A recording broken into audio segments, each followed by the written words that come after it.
Hello traders, how are you? Chetan this side. आज हमने bank Nifty में ट्रेड लिया है। मैं बहुत दिनों बाद इंडियन मार्केट में वापस से ट्रेड कर रहा हूँ क्योंकि अभी इलेक्शन का टाइम है, तो मार्केट में ना अप एंड डाउन्स बहुत तेज़ी से हो रहे हैं। तो इसीलिए मैं इंडियन मार्केट में थोड़ा कम ट्रेड कर रहा हूँ। क्या होता है ना, ट्रेड लेते ही एसएल हिट हो जाता है ऑप्शंस में, लेकिन चार्ट पे जो इंडेक्स का चार्ट है उस पर एसएल हिट नहीं होता। इसी रीज़न की वजह से मैं इंडियन मार्केट में बहुत कम ट्रेड कर रहा हूँ। लेकिन आज मेरा कंफर्मेशन थोड़ा ज़्यादा था, इसलिए मैं इंडियन मार्केट में ट्रेड लिया हूँ। मेरा फर्स्ट ट्रेड में एसएल हिट हो गया पी साइड का, चार्ट पे नहीं हुआ, इसलिए मैंने अगेन ट्रेड लिया था पी का। ये ओवर ट्रेडिंग नहीं है, जस्ट मेरा कंफर्मेशन ज़्यादा था, इसलिए मैं ट्रेड लिया वापस से। और ट्रेड लेने के बाद अपना मार्केट अपने डायरेक्शन में आ गया, इसलिए मैंने एसएल ट्रेड कर दिया कॉस्ट पे। मतलब मेरा विन विन सिचुएशन हो गया।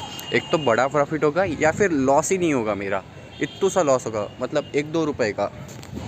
आजकल इंडियन मार्केट में यही चल रहा है। पहले मतलब चार्ट पे ना, इंडेक्स का चार्ट में एसएल हिट नहीं होता, लेकिन ऑप्शन के प्रीमियम चार्ट में एसएल हिट हो जाता है। इसी रीज़न की वजह से मैं फॉरेक्स में शिफ्ट हो गया हूँ। मतलब फॉरेक्स भी करूँगा और इंडियन मार्केट में करूँगा। जब तक इलेक्शन नहीं होता ना, तब तक मैं फॉरेक्स मार्केट में ज़्यादा ट्रेड करूँगा, इंडियन मार्केट में बहुत कम ट्रेड करूँगा। जैसे कि आप चार्ट पे देख सकते हो, मैंने मेरा एसएल कॉस्ट पे ट्रेड कर दिया है। मतलब इसमें मेरा बड़ा प्रॉफिट होगा या फिर छोटा सा लॉस होगा, 1-2 रुपये का ही।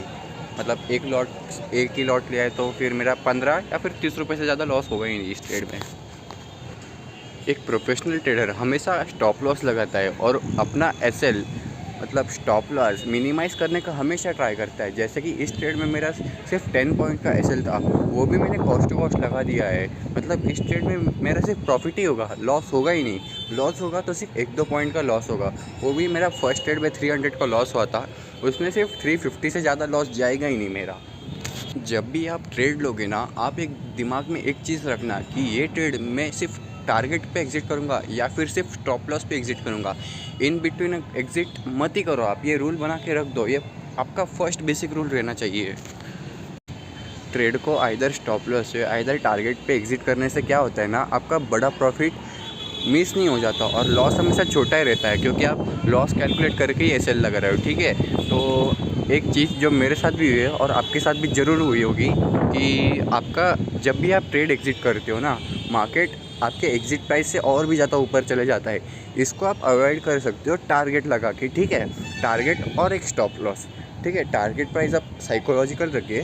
साइकोलॉजिकल का मतलब क्या होता है ना, सिर्फ आप दिमाग में रखिए कि हाँ, ये मेरा टारगेट प्राइस है और ये मेरा स्टॉप लॉस प्राइस है। स्टॉप लॉस हमेशा सिस्टम पे लगाना। ठीक है, अब आप सामने देख ही पा रहे हो क्योंकि मैं एग्जिट कर रहा हूँ। क्यों एग्जिट कर रहा हूँ? क्योंकि मेरा चार्ट पे टारगेट हिट हो चुका है, लेकिन ऑप्शन प्रीमियम में टारगेट नहीं हिट हुआ। ऑप्शन प्रीमियम में मेरा 216 का टारगेट था, लेकिन मैंने 200 पे एग्जिट किया, क्योंकि चार्ट पे ना, मेरा इंडेक्स चार्ट पे टारगेट हिट हो चुका है। ये थीटा डीके की वजह से होता है। ठीक है, ऑप्शंस प्रीमियम में थीटा डीके की वजह से ना मेरा प्रॉफिट कम हो गया, लेकिन फिर भी मैं हैप्पी हूँ क्योंकि मेरा टारगेट हिट हो चुका है। मेरा स्ट्रैटेजी अभी भी काम करता है और ऑब्वियसली काम करते ही रहेगा, क्योंकि वो ऑपरेटर के एग्जिट लेवल्स पे बेस्ड है। ठीक है, फॉरेक्स मार्केट अगर ये होता ना, तो मेरा 700 या फिर 600 इसके आसपास प्रॉफिट रहता।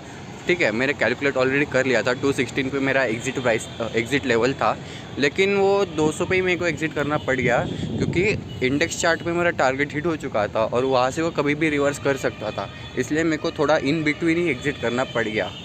चलता रहता है ये मार्केट में। मार्केट मतलब थोड़ा सा ऊपर नीचे होता ही रहता है हर बार। आपको बस देख करके समझ करके काम करना पड़ेगा और आपको मतलब बाकी दिक्कत तो होगी ही नहीं। फर्स्ट ट्रेड मेरा पी साइड का था। ठीक है, मतलब मेरा पहले से ही डायरेक्शन पी साइड का था, उसमें मेरा एसएल हिट हो गया ऑप्शन प्रीमियम में, चार्ट में नहीं होता, इसलिए मैंने री एंटर किया। री एंटर करते वक्त मेरा गलती से सी वाई हो गया, वो भी मैंने कॉस्ट टू कॉस्ट में एग्जिट कर दिया। ठीक है, तुरंत, और फिर तुरंत मैंने पी ले लिया। तो इस बार क्या है ना, आज के दिन मेरा थोड़ा सा ओवर ट्रेडिंग हो गया, तो मैंने डिसाइड किया था कि 2 ही ट्रेड लूँगा, लेकिन एक गलती की वजह से मेरे को मेरा रूल तोड़ना पड़ गया, क्योंकि मेरे को ना डबल कंफर्मेशन था कि मार्केट अपना लेवल डन करने वाला है, इसलिए मैंने वापस से ट्रेड ले लिया पी साइड का। तो इसी वजह से ना मेरे फर्स्ट ट्रेड में 300 का एसएल हो गया और सेकंड ट्रेड में 450 का कुछ तो समथिंग प्रॉफिट था। तो वो मतलब कैलकुलेट वगैरह करके 150 टोटल में प्रॉफिट में हूँ। तो वो मैं प्रॉफिट कंसिडर नहीं कर रहा, क्योंकि ब्रोकरेज वगैरह 50-60 रुपीज़ ब्रोकरेज लग गया होगा। आज भले ही मेरा प्रॉफिट छोटा हो, लेकिन आज मैंने जो एक्सपीरियंस गेन किया है ना, वो मेरे को आगे चल के बहुत अच्छे रिजल्ट्स ऑब्वियसली देने ही वाला है। तो आप ना प्रोसेस को फॉलो करो। ठीक है, प्रॉफिट्स को मत देखो, आप मार्केट को देखो, मार्केट क्या कर रहा है। ठीक है, bye bye traders, have a good day. जय श्री श्याम।